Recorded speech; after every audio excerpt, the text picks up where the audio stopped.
अच्छा भैया, हरिओम music company की तरफ से हम गायक कलाकार लाल यादव साथियन की आवाज में आप लोगन के बीच में कुछ दिन पहले आपके सामने एगो कांड भेजलिंग, एगो बिरहा भेजलिंग, जो ने गाना के शीर्षक मिलल आप लोगन के आजमगढ़ के उत्पत्ति। आज बहुत दुलार प्यार आप लोगन देहला अशोक लाल यादव और अभिमन्यु भैया के देख रेख में ये कैसी भेजत हिला आप लोगन के बीच में। हमके आशा न बल्कि पूरा विश्वास बा कि बेहद पसंद और जैसे दुलार देहला वैसे दुलार प्यार मिली। मास्टर महाभारत से प्रसंग आप लोगन के बीच में भेजत हैं। मास्टर 4 लाइन भूमिका का भाव लगा।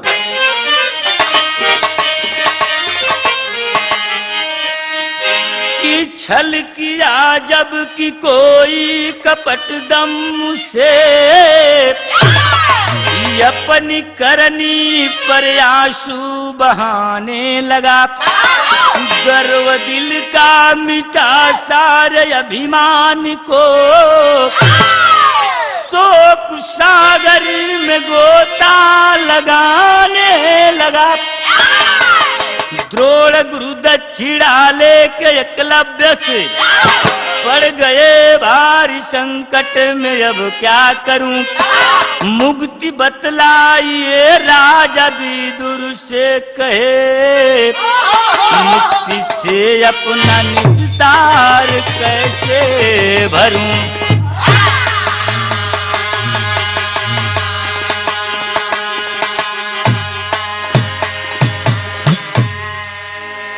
एक दिन के बात बा बाबू, देखलन द्रोणाचार्य जी अर्जुन के वरदान दे दहलन कि अय अर्जुन, जाओ तुमको मैं वरदान देता हूं कि तुमसे बड़ा कोई धनुषधारी नहीं है। अर्जुन सीना फुलाए के 2.5 फुट का चौड़ा करके घूमे लगलन। कहलन कि हमसे बड़ा धनुषधारी वीर धरती पर ना बारन। ये तनी बतिया के बाबू फुला करके घूमत बारन हो। कुछ दिन बीतल, एक दिन शिकार खेले बदे अर्जुन जात रहलन। जब चलन देखत हम कि ओहर से एक ठे कुत्ता आयल। कुत्ता के मुंह में एकदम ऐसन बाण मारल रहल कि कुकुरा के मुंहवा अशोक भाई बड़वा से भर गयल। और जब बड़वा से भर गयल, न यहर लगल न यहर न ये हर।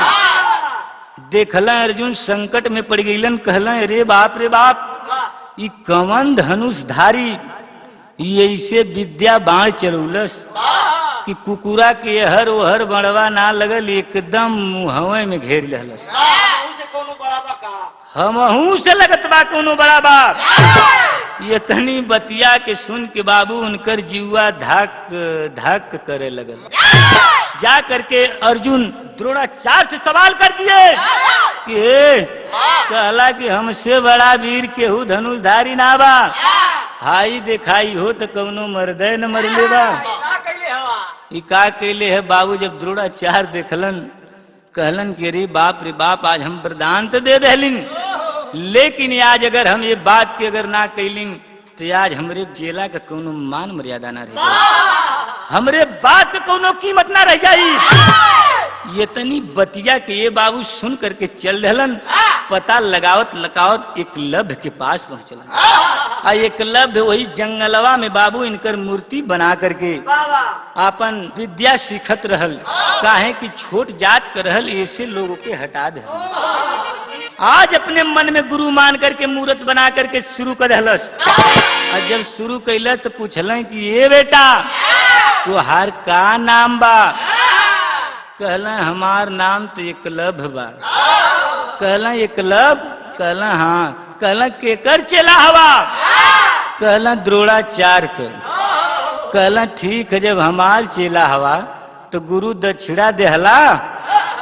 कहला अरे गुरु कभी मांगला ना, मांग के देखो। लेकिन बाहरे भगवान गुरु चेला के ऐसन लोग बतावला कि पवित्र रिश्ता होला। लेकिन आज अशोक भाई लोग कहलन गद्दारी आज होले, लेकिन देखल जाए तो सतयुग द्वापर त्रेता गद्दारी शुरू से चली आवत बा। जब इतनी बात के कहलन अरे गुरु मांगला आज वो अंगूठवा के बाबू मांग लेहलन। जब वो अंगूठवा के मांग लेहलन, कहलन न रही बांस न बाजी, न इनके अंगूठा रही न ई बाण, हमार चेला खुद विजयी हो जाए। आज बाबू गद्दारी कर दिए। और जब कह दिल तो एक लाइन कौआली का टुकड़ा लगल मास्टर।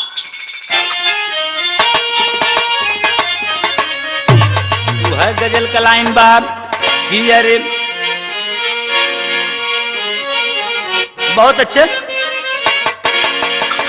आशिकाना भी है और दिल आपका, और आप भी जिंदगी का मजा लीजिए आशिकाना।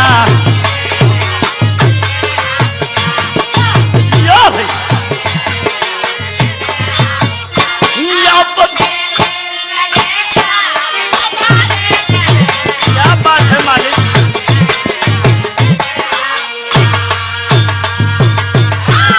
लेकिन गजल से बढ़िया भाव कवि गाने के अंदर लिखलन कि दृष्टि दारुण दया हो कृपाया पुकार, कि दृष्टि दारुण दया हो कृपाया पुकार, अरे आप जुगती हमें कुछ बता दीजिए।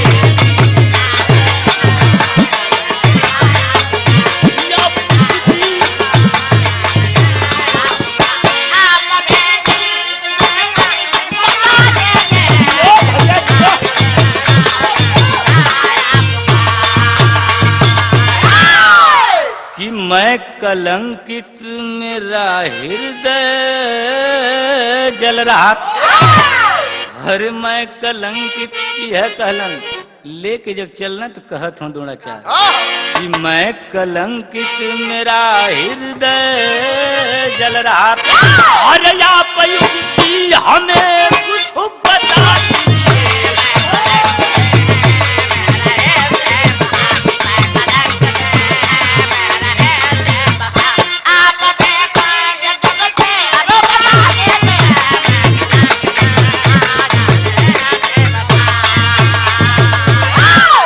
ए बाबू ले करके आज अंगूठवा के सिलेक जने कहलन की श्राप लग गया। आय हाय ये ऐसन गुरु के ना चाहिए कि चेला के साथ गद्दारी करे। जब ये बतिया के बाबू द्रोणाचार्य सुनलन हो, लेके अंगूठवा के कहलन राजा विदुर के पास पहुंचलन, हथवा जोड़ के विदुर राजा से कह लगन साहब हमसे तो बड़ी गलती हो गई, एक वो काम करता कि ऐसन उपाय कौनो बतौता कि हमार पाप कट जात। राजा विदुर कैलन का मास्टर शहर के लाइन से लिखे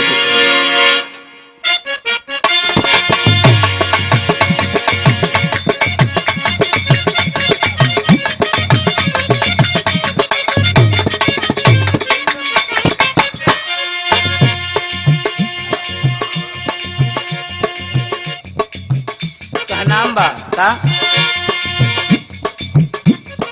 आज ले करके बाबू चलन तो कहना बा कि दुख भरी द्रोण की बातें, दुख भरी द्रोण की बातें सुन विदुर भक्त जी बोले, सुन विदुर भक्त भी बोले, कर ध्यान जिगर में अपने मुक्ति का हाथी डोले। अंगूठा शिकार लेकर, अंगूठा शिकार लेकर गिलगंध मदन तुम जाओ, दिल मंद गंदन तुम जाओ, तुम करो वही स्थापना मंदिर भी बनवाओ।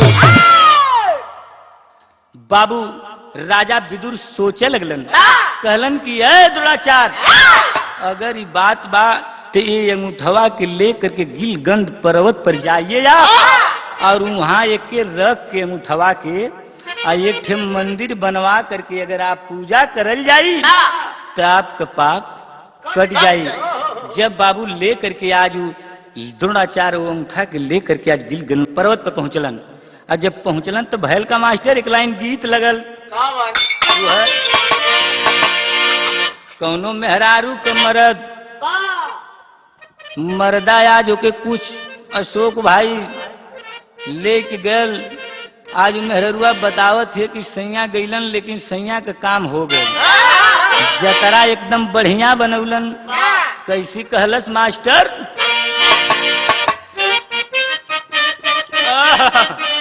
बस यह कहलत कि अरे बाएं गाल का चुम्मा लेवल टर गयल नौरी।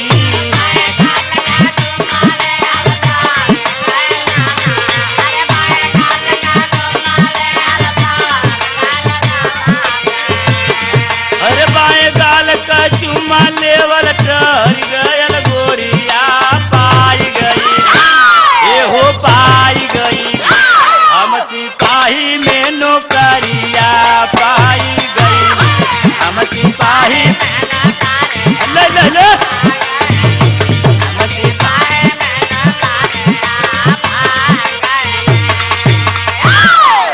कहलस कि मर्दा की ऐसन तू जतरा ऐसन टाइम से बतौलू कि लेके गई नी चट देना बिना नाप जोख के भर्ती हो गई, एकदम मुडवर फ्रेश हो गए। लेकिन इत तरज रहल बाबू, लेकिन आप लोग गाना पर ध्यान देवल जा। आज कहानी में कितना बढ़िया बात लिखलन कवि। आज दोड़ा चार ले करके एक लभ का अंगूठा चलल बारन। कैसे मास्टर? कि अरे सिस्क अंगूठा लेके चले अब द्रोड़ा गनिया,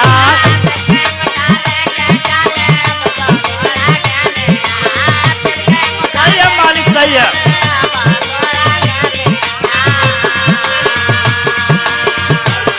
अरे आई गई ना, ये हो आई गई गिलगिरी के समाना आई गई।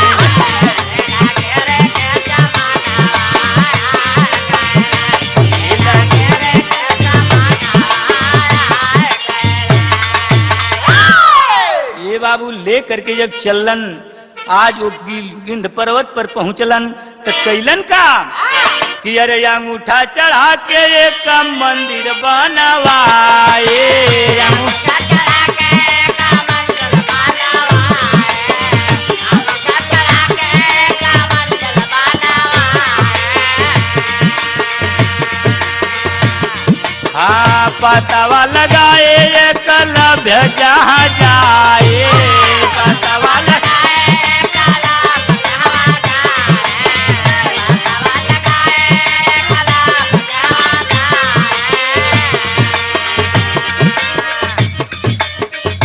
सुआ बहाव देखा गुरु का करनिया आई गई, ए हो आई गई गिलगिरी के समानावा आई गई।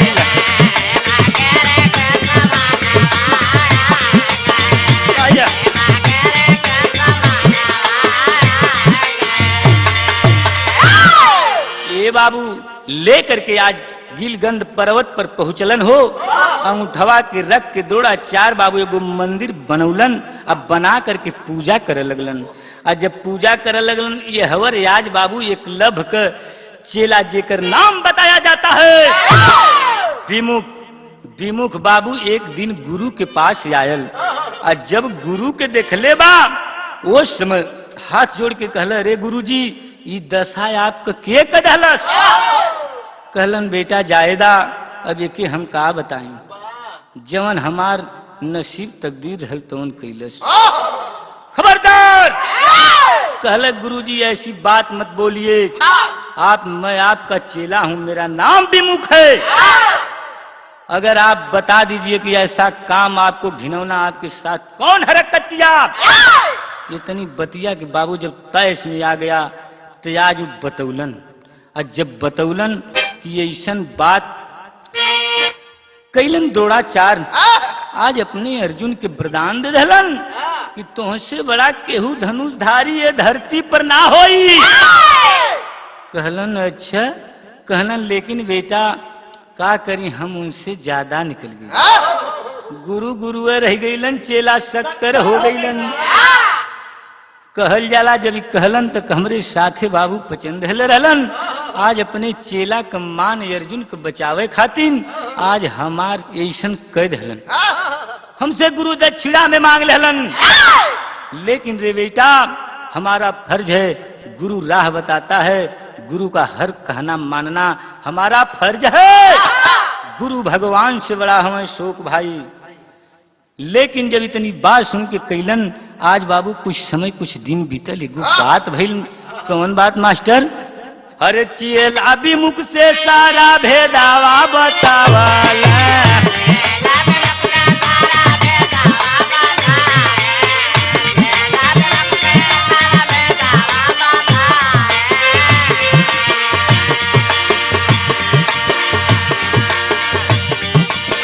मंदिर के समानवाया बता फनावाला,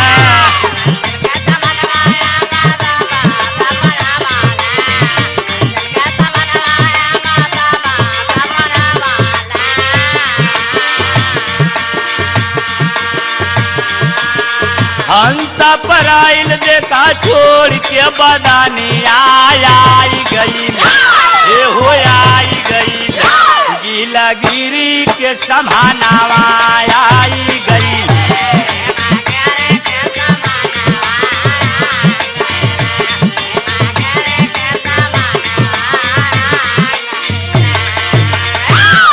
ये तन्हे में ये बाबू कुछ समय बीतल, एकलव्य से प्रतिज्ञा कहलन, बात कहलन, गुरु मैं आपका चेला हूँ, मेरा नाम विमुख है, अगर मैं आपका बदला नहीं लिया तो खैर नहीं है।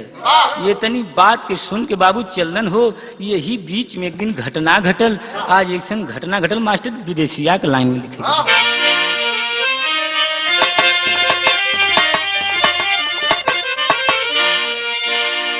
कि धीरे धीरे बीतला पूछा,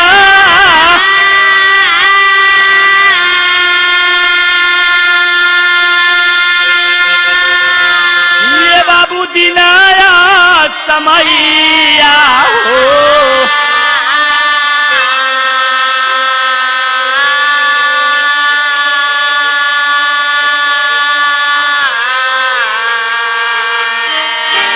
भैलया का समा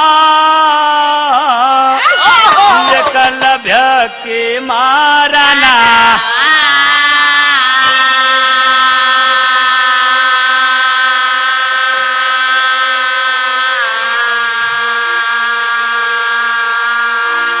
कि गुरुजी के लासिया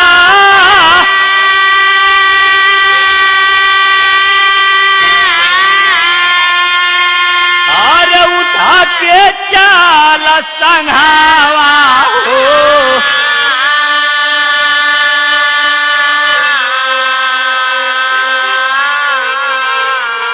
और पहुँचा विमुख गिल गिरी नौजवाना,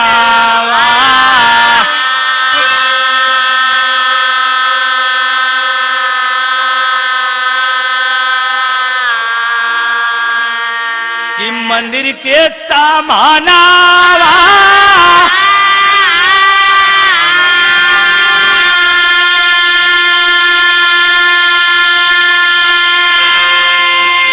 ये बाबू समाधिया बनवाले हो,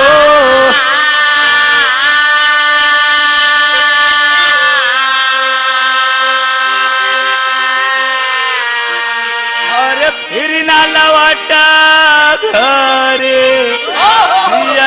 ले जावाना,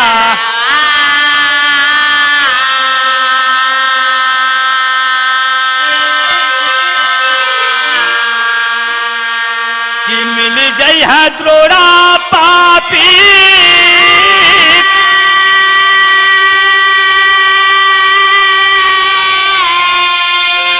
ये बाबू तोरा गुमानावा हो,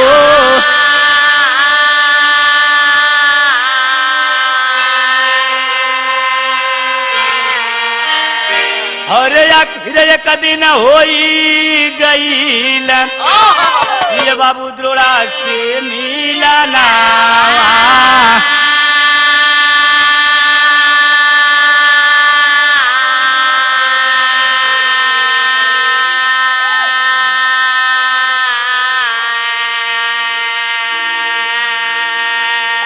आय हाय एक दिन घटना घटल, एकलव्य ये दुनिया के छोड़ के चल गईलन हो, ले करके बाबू विमुख लाश के गोद में रोवत बा, अरे गुरुजी आज हम आपसे वादा कैले रहे कि जवन पापी आपके अंगूठा कट लेबा, अगर हम ओकर गर्दन ना काट दई तो खैर ना बात। कहलन कि ईंट का जवाब पत्थर से दी। ये तनी बतिया के गुरुजी हम आपसे वादा तो कैलिन, लेकिन आप के सामने हम वादा के पूरा ना कर पौलिन। आप बिचौहे में गुरुजी मझधार में हमके छोड़ के चल गईला। ये तनी बात के बाबू कह के लेकर की गोद में विमुख रोवत बा। आज रोवत बा, लेकिन प्रतिज्ञा कर लिया कि मैं जब गुरु को वचन दिया हूँ तो आज मैं चलूंगा समाधि वहीं पर लगा करके गिलगंध पर्वत पर अपने गुरु को समाधि दे, और समाधि दे करके और वो पापी का पता लगाई कि जवन हमरे गुरु के अंगूठा कटलस आज कहाँ रहत बा।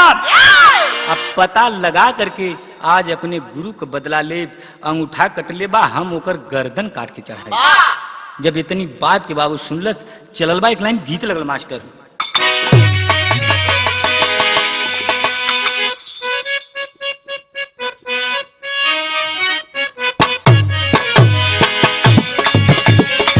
क्या बात है?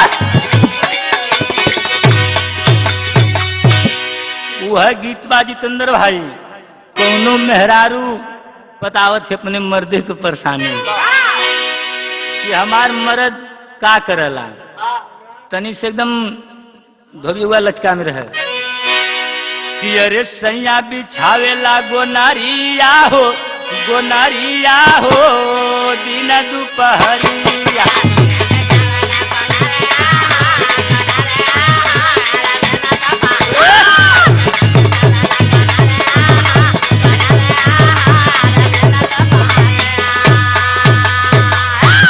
लेकिन यह हवर के बाद सुना धुन के चक्कर में आप लोगन पढ़बा तो हमरे गाना के भैया कहानी भुला जाइबा। लेकिन आप लोग बिरहा पर ध्यान देवल जा। आज द्रोणाचार्य लेकर के विमुख चलल बाते कैलस का।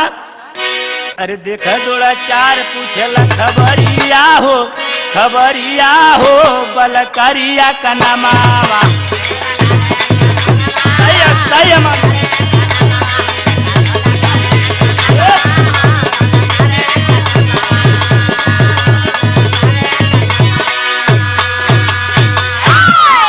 ले करके जब गिलगंध पर्वत पर पहुंचलन, एकलव्य अपने गुरु के समाधि देत बाड़न। वही समय द्रोणाचार्य देखलन, कहलन कि अरे बेटा तुहार का नाम बा? कहना कि तुहसे का लेव देवे के है, तू के हवा? कहला हम केहू रही, उसे तुहसे का मतलब? तू अपन काम करे लवा, अपन काम करके जा। हम का करत हई उसे तुमसे का मतलब बा? कहलन यार देखे में तो लड़का बा, लेकिन पुरान बुझात बा। ऐसे हम प्यार से बोलत हई, टेढ़ियात बा। अरे भैया अपन बता दे तो के हवे? कैसन ये वन में घूमत हवा पर्वत पे? पूछलन का कि अरे नमवा तोहार का बतावा बनी हुआ नवा।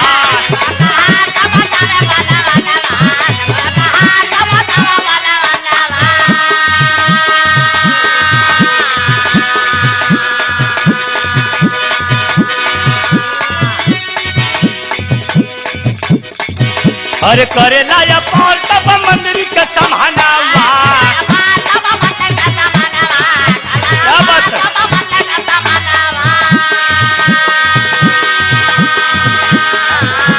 देखल में, अरे देखल में लगेला या नारिया हो, या नारिया हो पलकरिया का नमावार।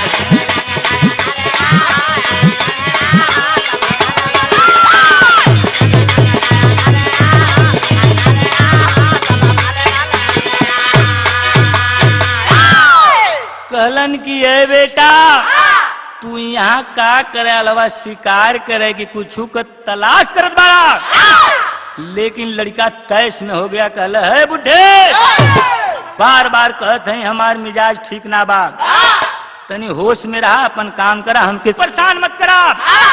ये तनी बतिया कहलन कि अरे फिर बाबू द्रोणाचार्य उससे पूछ पड़लन। जब तीसरी बार पूछलन तो कहलन कि पगला गल हवा तल्ला हम बतावत ही हम के आइला। बतावत है कैसे कि अरे कह विमुख जब चढ़ाई के नया नावा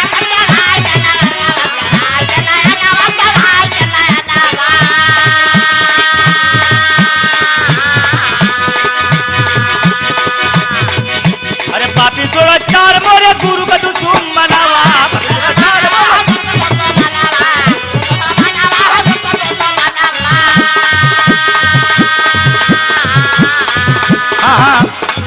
हाँ अरे वही का निहारीला डहरिया हो बलकरिया का नमः वही का निहारीला डहरिया हो बलकरिया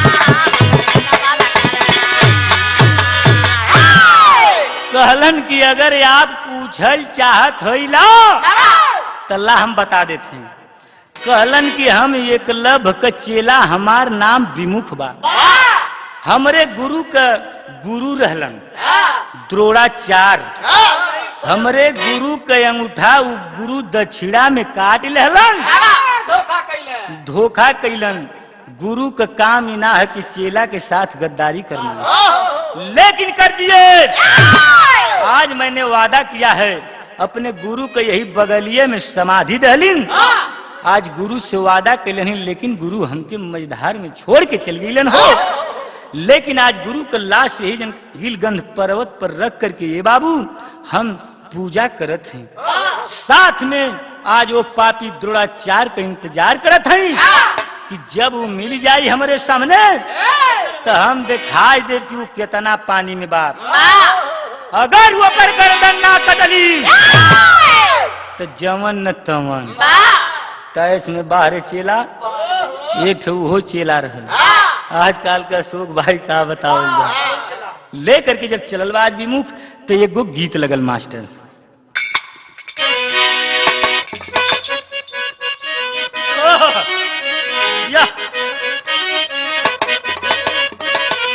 वह कौनो मेहरारू कहलस मास्टर लचका से यह कहलस कि अरे बहिन महरिया कबारी हो बारी हो पियावा मांगे लगवाना बहिन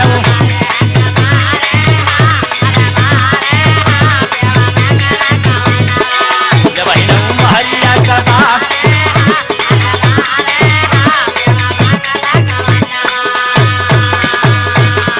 हाँ मंगला गवनवा राम मांगे लगवनवा मंगला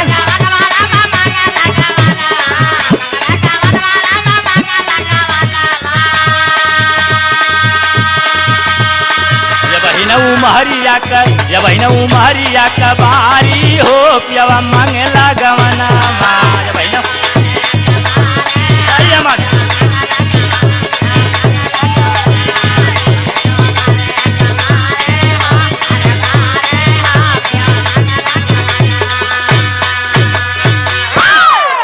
लेकिन बाबू इत तरज रहल लेकिन फर्ज में कवि जी बड़ा बढ़िया बात लिखलन जब द्रोणाचार्य बतिया के सुनलन हो कह लगलन कि अरे हाई 4 दिन को लवंडा वही द्रोणाचार्य का नाम ना सुन ले बा का महाभारत में हमारी ऐसा वीरवे न पैदा आई यही 4 दिन का लवंडा हमके चैलेंज देत बा सुन के कहलन कि ये बेटा अगर तू उनके पैबा तो मारी नहीं बा कहला हम कहत हई कि एक बार हमारे समहनवा आ जा हमारे समहनवा आ जा लेके बाबू अखिया तरेर के एकदम दिमुख कहल जाला कि बदनिया में याग लगे तैस में हो गया जब इतनी बतिया सुनलन तो कहलन ये बेटा कहलन कैसी कहलन कि अरे भूली जईबा बेटा वीरताई हो जईबा दौड़ के समहनावा भूली जईबा हल्लुक पल्लुक मरद ना हम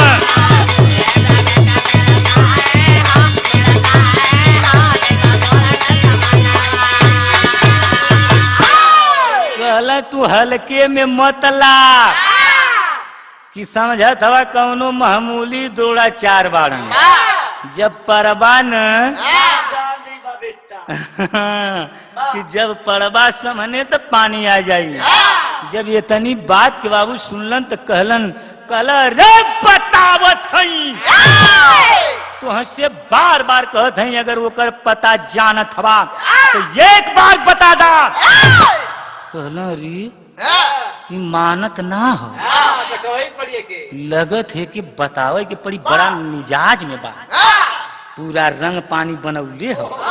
जब कहलन कि ठीक है बेटा एगो काम करा हम तुहार परीक्षा ले बेटा अगर तू परीक्षा में पास हो जाइबा तो हम जानब कि तू दौड़ा चार के कहलस कि तो तैयार हो जाला एक ठेका 10 गो परीक्षा ला।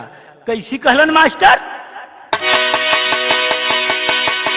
यह कहलन का कि अरे लेबा हम परीक्षा कहे तोरा मुसुकाई अरे लेबा हम परीक्षा कहे तोरा मुसुकाई अधल विमुख एगो लकड़ी थमाई।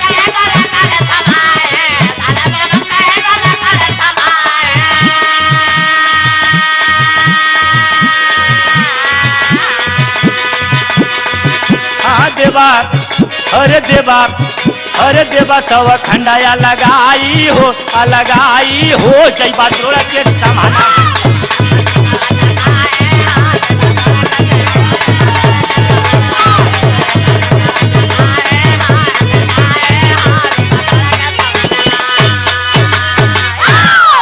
कहल ए बेटा हाई लकड़िया देखत हवा कवि जी टंडुल के ना रहल आज वो लकड़ी के कहलन देखत हवा कहलन हाँ बोला हम देखत हैं।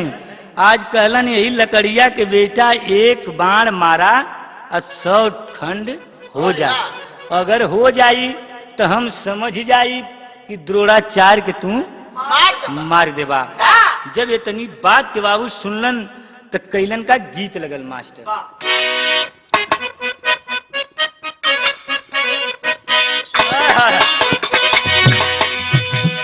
यह बात कहलन कि अरे काहे कैलू तना गुमान हो माटी के मूरत।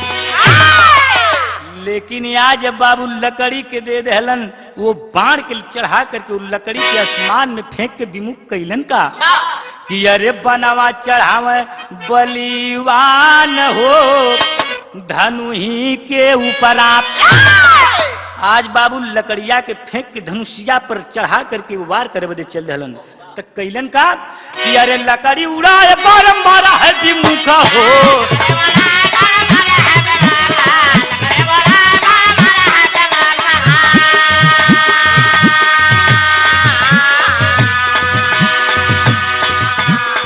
यही तरह लकड़िया के ऊपर फेंकले बा हर से बड़वा से मरले बा और जब बड़वा से मरले तो कैला का अरे लकड़ी उड़ाए पर मारा है विमुखा हो।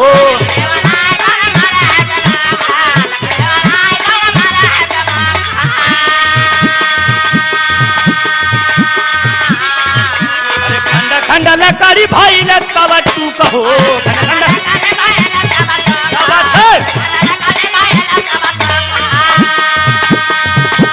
अरे चुके नहीं हाँ चुके नहीं अरे चुके नहीं वीर का निशाना हो बेटा जैबा।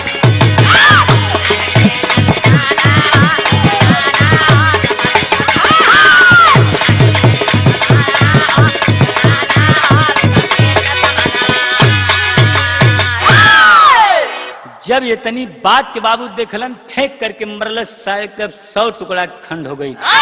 जब खंड हो गई देखलन आज द्रोणाचार्य तो सोचे लगलन कहलो अरे बाप रे पुरान लगत तो कैलन का कि अरे देखी कल वीर के मुनि के मुसुकाए क्या बात है मालिक।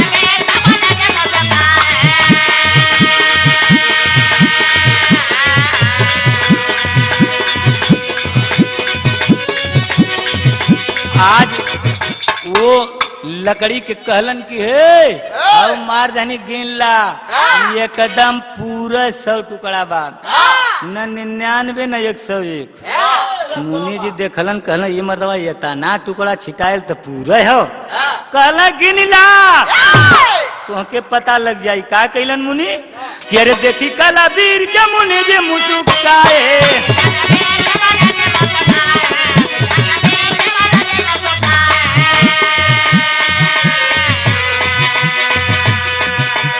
तव खंड लकड़ी हुई अपने उठाए तव खंड लकड़ी हुई अपने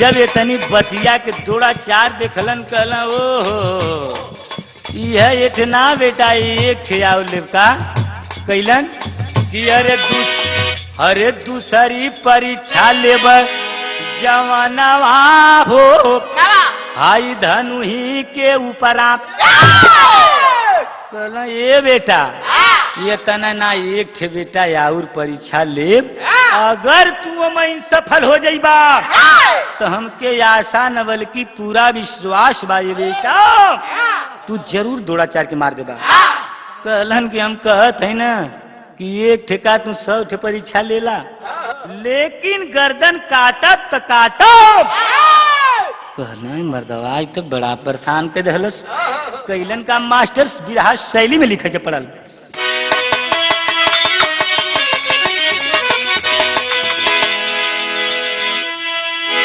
अरे झुकाई हो हरे झुकाई हो हरे झुकाई के विमुख सनवा और मो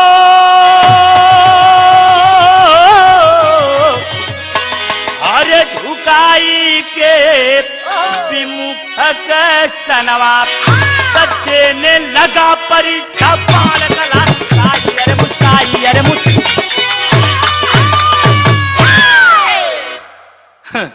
शान में गर्दा बांध के अशोक भाई खड़ा हो गया कलश की आई देखा बैकवर्ड पार्टी को मुस्की बात एक तनिको मत समझिया लोगन आज बाबू चैलेंज कर दिया विमुख जब चैलेंज कर हलस तो कैलन का मास्टर एक लाइन गीत लगल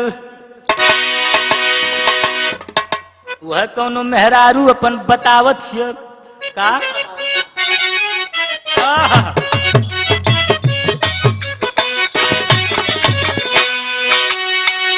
वह बतौलत कि आधी आधी रातिया में मीठी मीठी बतिया में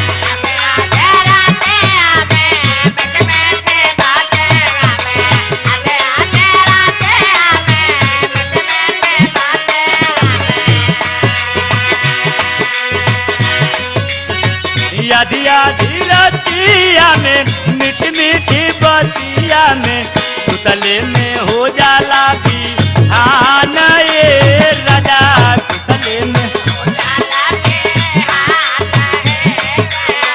सुतले में हो जाला भी हाँ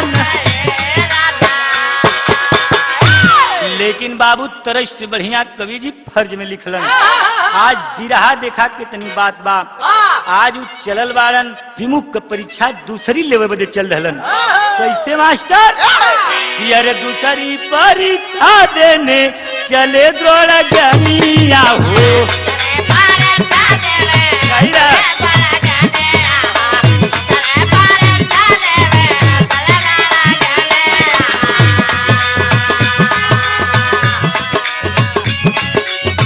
हथवा में लेला धनुही पान ये बेटा हथवा में लेला धनुही पान ये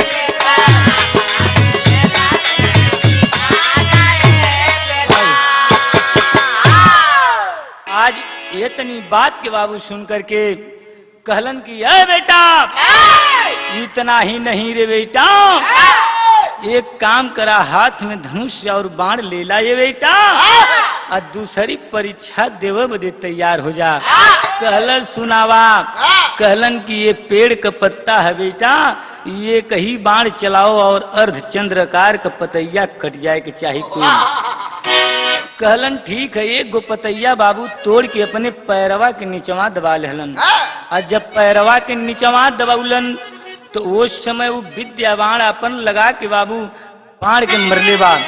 और जब बाढ़ के मरले बाजी विमुख तो भयल का मास्टर एक लाइन गीत लगल।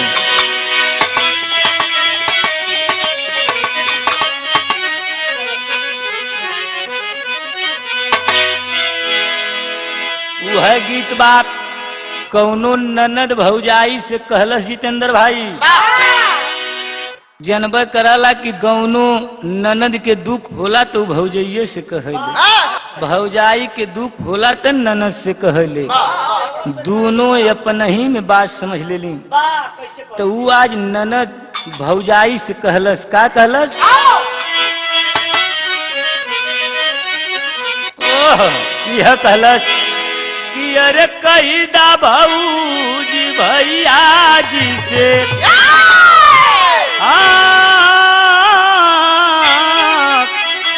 अरे कही दा भौजी भैया जी से करी दे मोर गवनावा हो,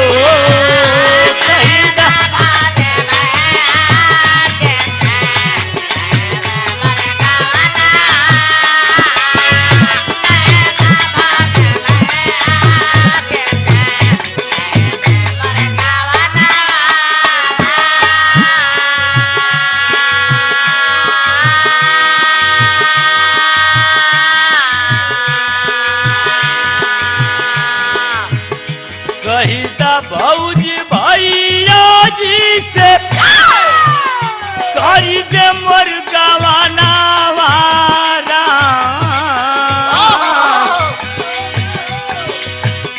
माता दी है सोना चानी, माता दी है सोना चानी, माता दी है गहनावा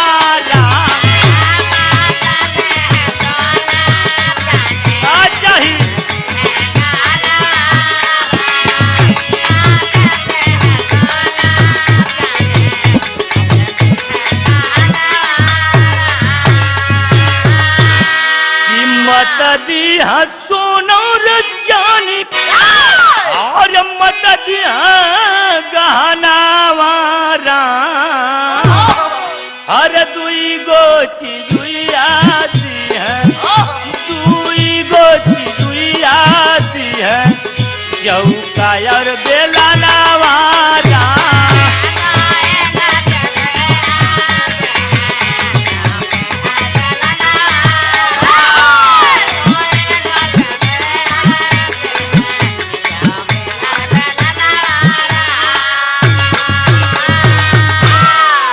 आज वो भौजाई ननद से कहलस कि ये ननद सब हाई हाई हाई सामान मांगेला, तू ई चौका बेलना का करबू? कहल रे भौजी इस चौका बेलना में जितनी मजा बा राज हो, अगर इतनी मजा कौनो चीज में ना बा। कहल तनी बता दे तू ननद कौन मजा बा? तो कहल कि मत दिया कुंडो दौरी और मत दिया गहना वाला और दुई छे चिजुइया रे दिहन और दुई छे चिजुइया रे दिहन, चौकी और बेलना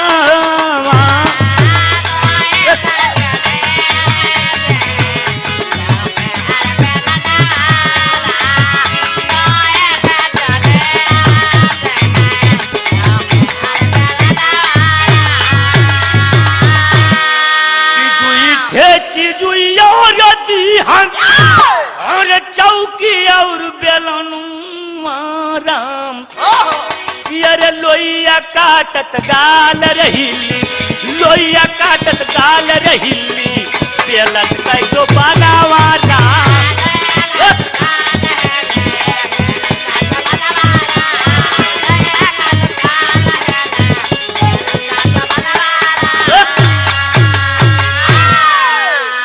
लेकिन आज ननद भौजाई के मैटल रहल, लेकिन यह और बात बाबू सुना जब बाढ़ चलाउल विमुख आज पतई कुल कट गई हो। और जब कुल पतई कट के पेड़ से चंद्रकार चंद्रमा की तरह हो गई, एक ठे पतैया पैरवा के नीचे दबौले रहलन द्रोणाचार्य। ऊपरा से बड़वा आ करके अशोक भाई मरलस पैरवा के नीचे वाली पतैया चंद्रकार के कट गई। जब इतनी पतिया के द्रोणाचार्य सुनलन, अचंभव में हो गईलन, कहलन अरे बाप रे बाप, वास्तव में लगत है। तो एक गो कहल जाला कि दुश्मन न हो, लेकिन जब शान की बात आती है या कोनो बढ़िया काम करला तो जरूर सब कहला शाबाश बेटा, तारीफ करला। तो आज द्रोणाचार्य लड़का से कहत हम यही भाव में, कैसे कहलन,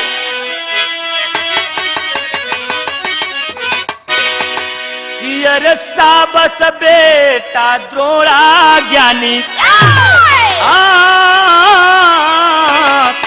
अरे शाबाश बेटा द्रोणा ज्ञानी, कह भरी नया नवाला।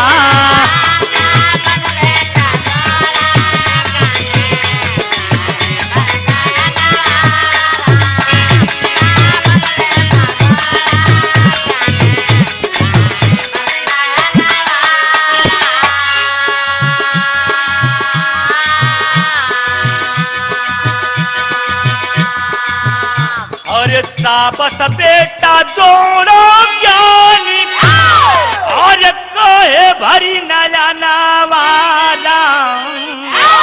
अरे या साली धनुधर बाड़ा, या साली धनुधर बाटा, क्यों के नानी तनावाला।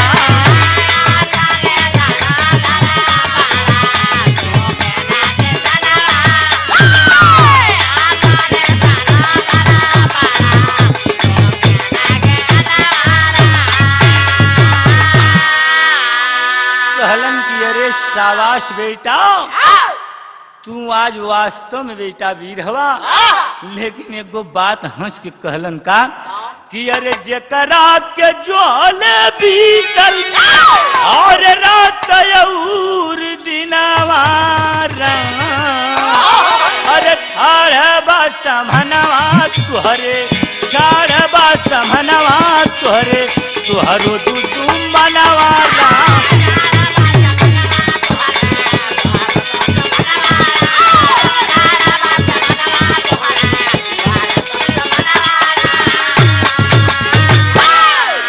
कहलन अरे बेटा, आज हम ही जेके तू बेटा इतना दिन से जोहत बाड़ा, वो केहू दूसर ना बारे बेटा, वो हम ही हैं।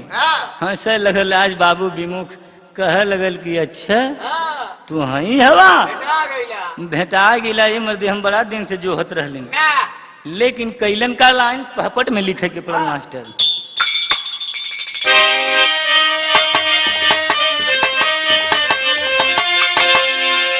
और कहे जोड़ जी हम तोहर दुश्मनवा बनवा माराना, और करा राम ना बेटा अपने मनवा बनवा माराना।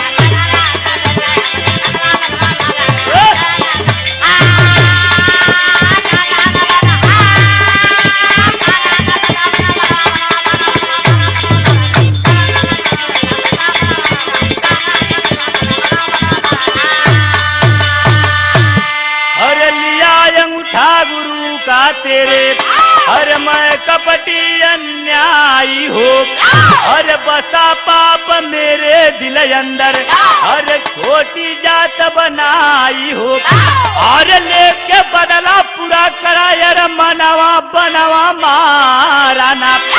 आसे विमुख छिड़ गया जंग मैदानवा बनवा माराना।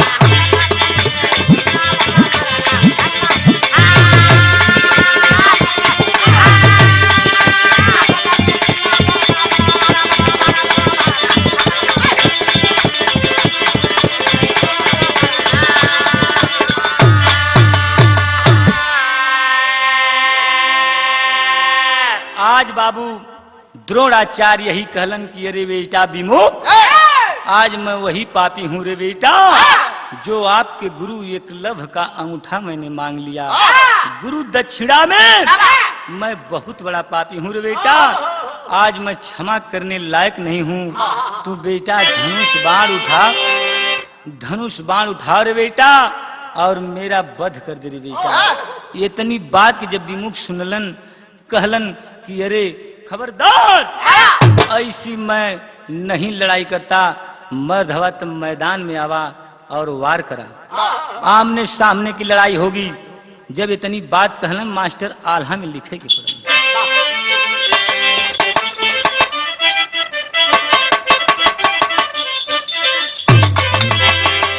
हाय राम ओ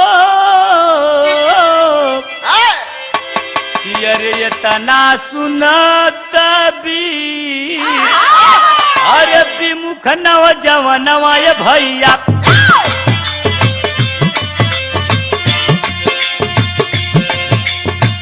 दिया द्रोणाचार्य के समर में ललका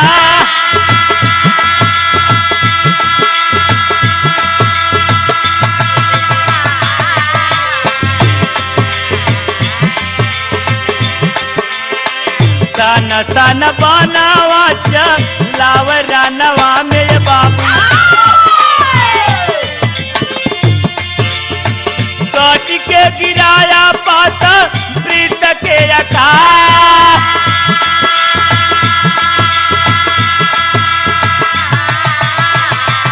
देखी के तमाशा द्रोण सोच मानवा मेरे बाबू धन्य धन बेटा बातो हारयावता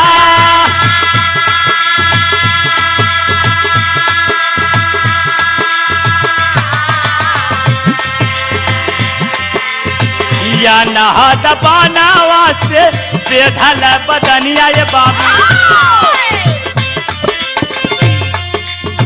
भैल द्रोणाचार्य जी का मर में लचा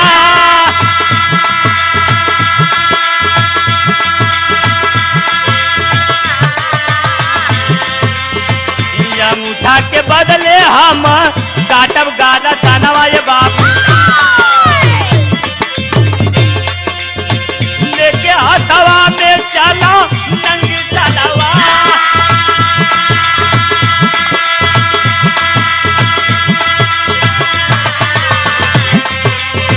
जहावा लगवली अपने गुरु का समझिया ये बाबू बगले में देवो माता मधिया रे तो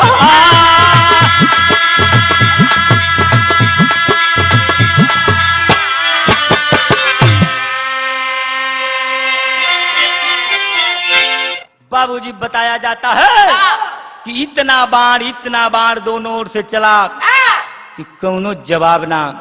अंत तो गत्तवा बाबू लाचार होकर के द्रोणाचार्य जी समर में गिर गईलन और गिर गईलन एकलव्य क्रोध के मारे गुस्सा के मारे म्यान से तलवार खींच ले बाबू द्रोणाचार्य के सिनेमा पर चढ़ गल कहल काये मामा अब बोला चढ़ के तलवरिया से बाबू गर्दनवा के काटे बदे चलल। इतने मीठी घटना बड़ी अचंभव बात लिखल गई। आप लोग बहुत महाभारत सुन ले होगा लेकिन हमरे गाना कही है एक चीज बा आज पॉइंट ये बा अंतिम में यही चीज गाना के अंदर बा कि आज कवन घटना घटल मास्टर खड़ी के भाव में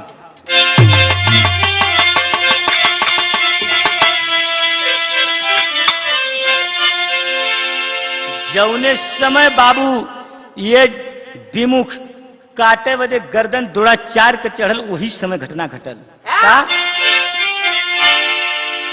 कि अरे चला काटने तेगा ले द्रोणा का सिरवा ये बाबू द्रोणा का सिरवा तना ही दुनिया में जन्म रे भी समता बिरावा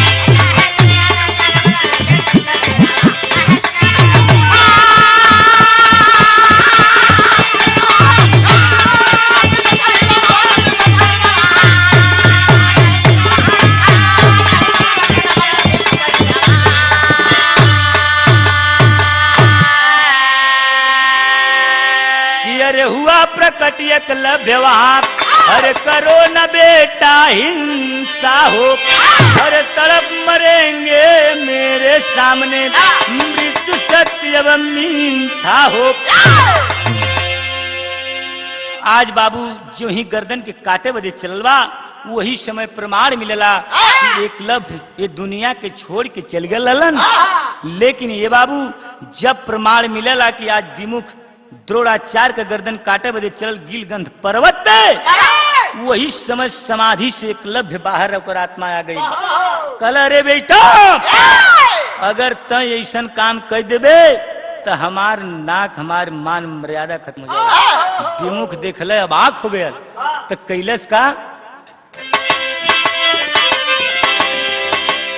अरे बनवा फेंकेला निकाल के बढ़ल बा पीरावा तनाई दुनिया में जन्म रे भी समझता बीरा।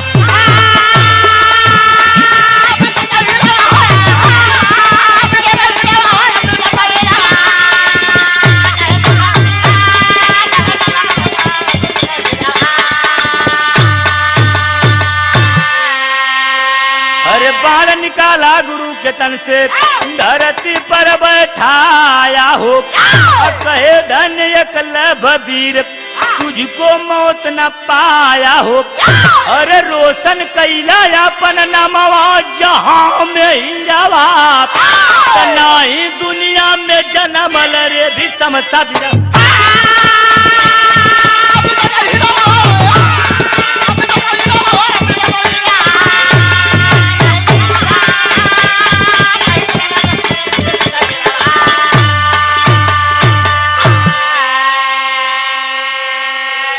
दे करके आशीष शिष्य को चले द्रोण मन मारी। धन्य विमुख हो वीर समर में अरे कभी नहीं मता।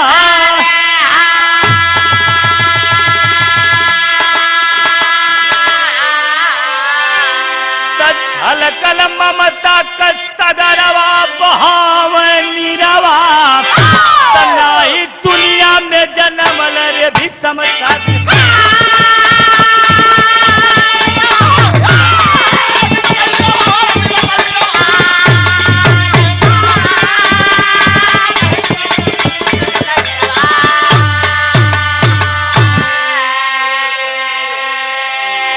अरे भैया यही जब बाबू प्रमाण मिलता है कि एकलव्य का आत्मा वहां से निकलल बा गिलगंध पर्वत समाधि से, जब देखलन ये बात के दोड़ा जी कहलन रे बाप गुरु गुरुए रह गल चेला शक्कर हो गल। हाथ के पकड़ लेना विमुख के कहलन रे बेटा जाए दे बेटा ये तो जवन कैलन तवन कैलन लेकिन हमार गुरु हम।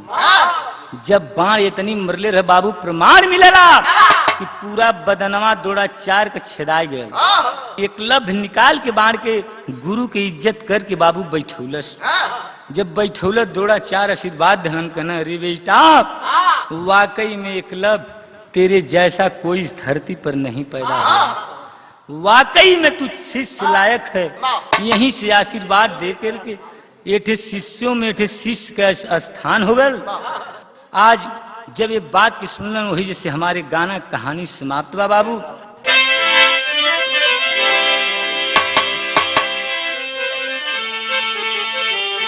कैमरा पर भाई हमारे शूटिंग करत बाड़न, लेकिन यहीं से कहानी समाप्त बा। गुरु घराना परिचय देते हुए कहना का कि गुरु बिहारी गुरु गणेश गुरु रामलाल गुणकारी।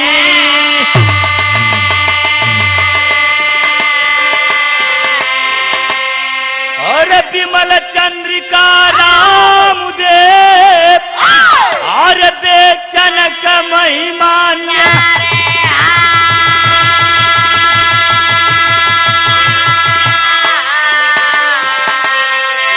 और झुकाई के विमुख सनवा और झुकाई के विमुख सनवा।